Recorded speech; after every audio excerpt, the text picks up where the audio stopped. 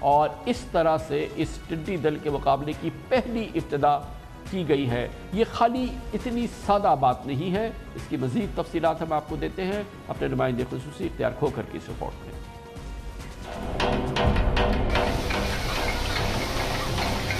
ملک بھر میں ٹڈی دل کے حملوں کے خلاف نیشنل ایمرجنسی نافذ ہے. اب تک سندھ کے 3 لاکھ ایکڑز پر مختلف فصلوں کو ٹڈی دل چٹ کر چکی ہے.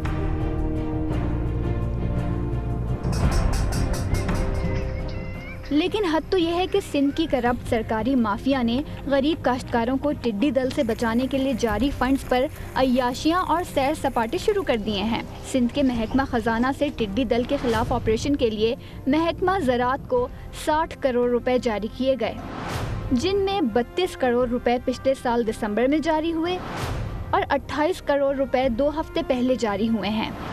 ان فنڈز میں سے 22 کروڑ مالیت کی 40 نئی لگژری گاڑیاں خرید لی گئی ہیں.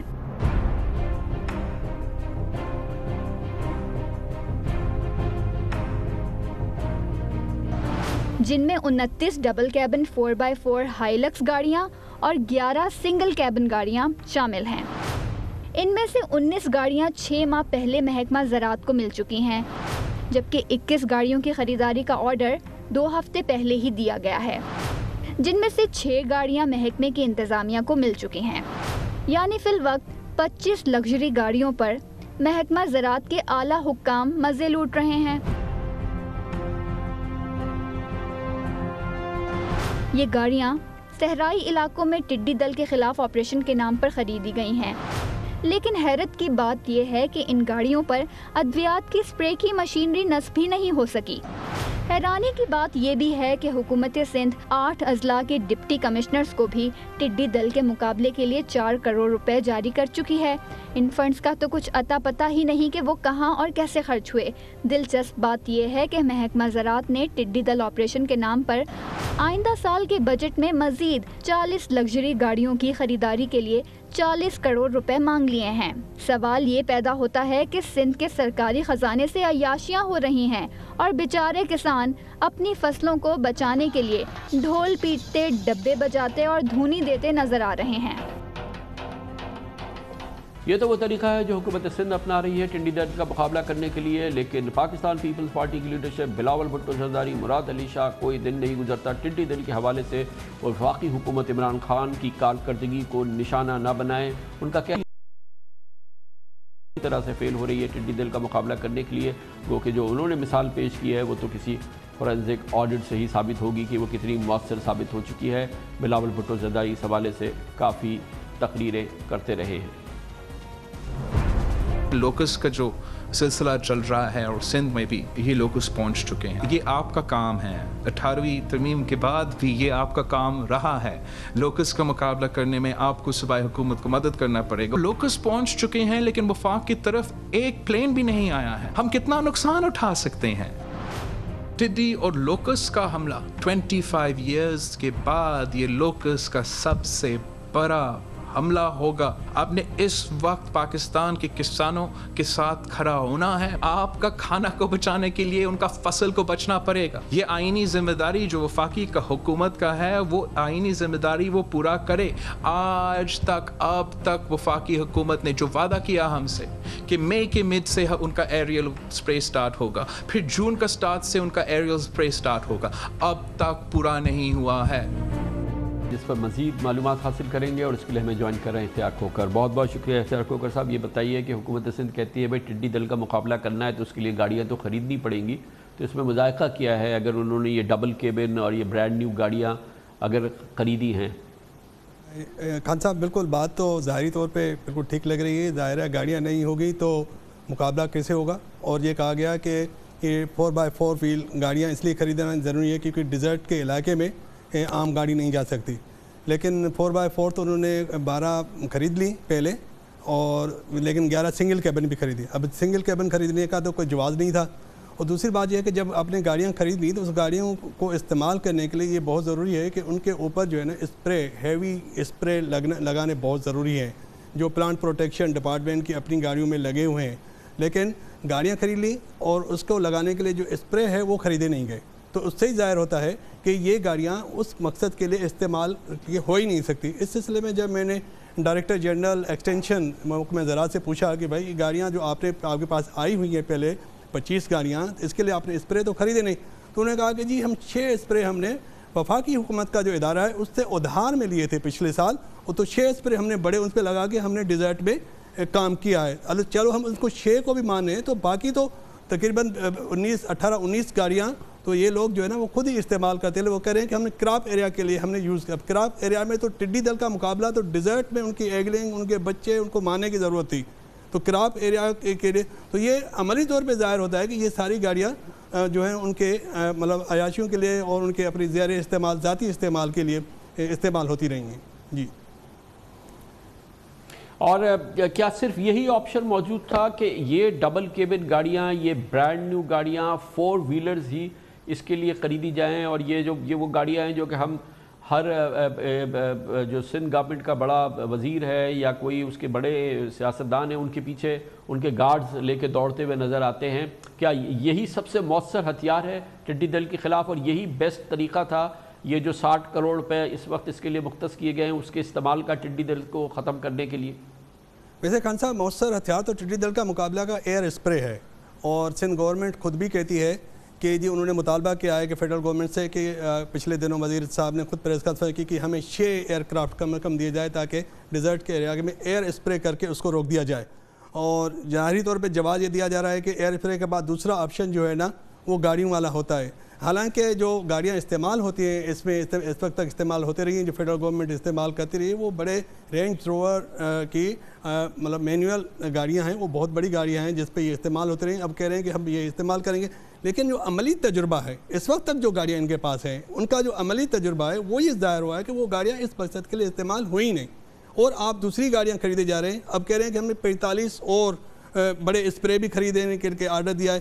اور اہم بات, دلچسپ بات یہ ہے خان صاحب, یہ کہہ رہے ہیں کہ ہم نے تقریباً 1.25 لاکھ لیٹر پیسٹیسائڈ خریدی ہے, جس کے سے 7 لاکھ ایکڑ ڈیزرٹ کے ایریا میں اسپرے کیا ہے اور 1.25 لاکھ ایکڑ کراپ ایریا میں. اب 1.25 لاکھ لیٹر جو ہے وہ 7 لاکھ ایکڑ میں کیسے کیا, جبکہ عام جو پیسٹیسائڈ یوز ہوتی ہے عام مطلب کاٹن میں اس میں تو 1 لیٹر 2.5 سے 2.5 لیٹر 1 ایکڑ میں استعمال ہوتے. انہوں نے 1.25 لاکھ لیٹر سے 8 لاکھ ایکڑ زمین پہ اسپرے کیسے کر دیا. یہ جب سوال کیا تو اس کے پاس کوئی جواب نہیں ہے. بہت بہت شکریہ. سر کھوکر ہمارے ساتھ موجود ہے. اسی پس منظر میں بہت اہم آج ڈیولپمنٹ ہے. وزیر اعلیٰ سندھ سید مراد علی شاہ آج ایک بار پھر وزیر اعظم عمران خان پر برس پڑے. انہوں نے کہا کہ وزیر اعظم عمران خان سندھ کو اسلام آباد کی کالونی نہ سمجھے. سندھ کے منصوبے جو کہ آئندہ بجٹ میں آنے تھے, پی ایس ڈی پی میں آنے تھے, ان کو ایک طرف کر دیا گیا ہے. ایز اف مراد علی شاہ صاحب نے کہا کہ جیسے کہ انہوں نے کہا کہ ستیلی ماں کا سلوک ہے, سندھ کو بالکل درگزر کر دیا ہے وزیر اعظم عمران خان نے. اور آج اس حوالے سے انہوں نے پرجوش پریس کانفرنس کی. ہمیں انہوں نے کہا تھا کہ 835 ارب روپے دیں گے, اور اب ریوائز نمبرز میں کہا گیا ہے 606 ارب دیں گے. آج انہوں نے کچھ سکیمیں ایڈ کر کے نیا پی ایس ڈی پی دے دیا. آپ نے ڈیولپمنٹ کرنی ہے تو اچھی بڑی سکیمز دینا. 7 واٹر سیکٹر میں سکیمز بھیجی تھی, ان کو انہوں نے ردی کی ٹوکری میں ڈال دیا, اس کو کنسیڈر بھی نہیں کیا, بلکہ ہماری 3 on going schemes federal P S D P کی وہ کاٹ دی. باقی صوبوں سے پروپوزلز لے رہے ہیں, ایک بھی نہیں اسکیم ڈالی جو سندھ حکومت نے کہی. کیبنٹ ڈویژن میں کوئی 20-22 کے قریب پروجیکٹ ہیں, 2 اسلام آباد کے ہیں, 20 سندھ کے ہیں. خوشی تو بہت ہے سندھ کے پروجیکٹ ڈالے, لیکن آپ سندھ کو ایک S I D C L کے نام سے کمپنی بنا کے, کیا پی آئی ڈی سی ایل ہے, کیا B I D C L ہے, کیا کے پی آئی ڈی سی ایل ہے؟ نہیں, صرف سندھ کے لیے S I D C L بنا دی گئی. کیا ڈیولپمنٹ اسکیم کچھ نہیں پتا, صوبائی حکومت سے شیئر نہیں کریں گے. ایک طریقہ ہے پی ایس ڈی پی بنانے کا اور سندھ کے ساتھ انصاف کرنے کا. اس پہ سخت اعتراض ہے. اس طریقے سے ناانصافی, لیٹنٹ اس طریقے سے بات, یہ S I D C L بنانا, S I D C L کو اس طریقے سے کام دینا, یہ کیا پرائم منسٹر کا کام ہے کہ یہ کرے اور S I D C L کے تھرو کرے؟ آپ سندھ کو اسلام آباد نہ سمجھے, کالونی نہ سمجھے اسلام آباد کی. اس ملک کے عوام, اس صوبے کی عوام کو یہ ساری ناانصافیاں بتا رہے ہیں کہ کیا کیا ناانصافیاں ہو رہی ہیں سندھ کے لوگوں کے ساتھ. وزیر اعلیٰ مراد علی شاہ نے آج اقتصادی کونسل, جو قومی اقتصادی کونسل ہوا, اس کا اجلاس جو ہوا, اس کے طریقہ کار پر بھی اعتراض کیا. نیشنل اکنامک کونسل کی میٹنگ ہوئی ہے. کانسٹیٹیوشن میں لکھا ہے کہ یہ کم از کم 2 بار سال میں ہونی چاہیے.